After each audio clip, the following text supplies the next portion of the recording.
Good afternoon, everybody. Please have a seat.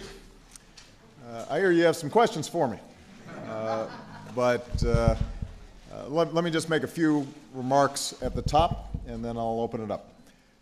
First of all, I want to reiterate what I said on Friday. Right now, our economy is still recovering from a very deep and damaging crisis, so our top priority has to be jobs and growth. We've got to build on the progress that we've made, because this nation succeeds when we've got a growing, thriving middle class. And that's the idea at the core of the plan that I talked about on the campaign trail over the last year, rewarding manufacturers and small businesses that create jobs here, not overseas, providing more Americans the chance to earn the skills that businesses are looking for right now, keeping this country at the forefront of research, technology, and clean energy, putting people back to work, rebuilding our roads, our bridges, and our schools, and reducing our deficit in a balanced and responsible way. Now, on this last item, we face a very clear deadline that requires us to make some big decisions on jobs, taxes, and deficits by the end of the year. Both parties voted to set this deadline, and I believe that both parties can work together to make these decisions in a balanced and responsible way. Yesterday, I had a chance to meet with labor and civic leaders for their input. Today, I'm meeting with CEOs of some of America's largest companies, and I'll meet with leaders of both parties of Congress before the week is out, because there's only one way to solve these challenges, and that is to do it together. As I've said before, I'm open to compromise and I'm open to new ideas. And I've been encouraged over the past week to hear Republican after Republican agree on the need for more revenue from the wealthiest Americans as part of our arithmetic if we're going to be serious about reducing the deficit. Because when it comes to taxes, there are two pathways available.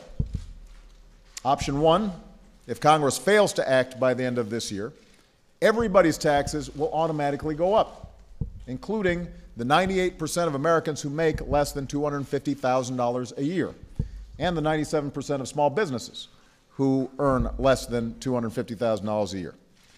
That doesn't make sense. Our economy can't afford that right now. Certainly no middle-class family can afford that right now. And nobody in either party says that they want it to happen.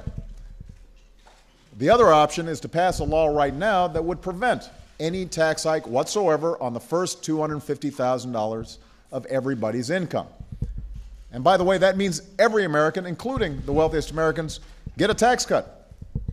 It means that 98% of all Americans and 97% of all small businesses won't see their taxes go up a single dime. The Senate has already passed a law like this. Democrats in the House are ready to pass a law like this. And I hope Republicans in the House come on board too. We should not hold the middle class hostage while we debate tax cuts for the wealthy. We should at least do what we agree on, and that's to keep middle class taxes low. And I'll bring everyone in to sign it right away so we can give folks some certainty before the holiday season. Now, I won't pretend that figuring out everything else will be easy, but I'm confident we can do it, and I know we have to.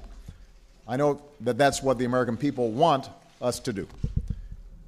That was the very clear message from the election last week, and that was the message of a letter that I received over the weekend. It came from a man in Tennessee who began by writing that he didn't vote for me, which is okay. But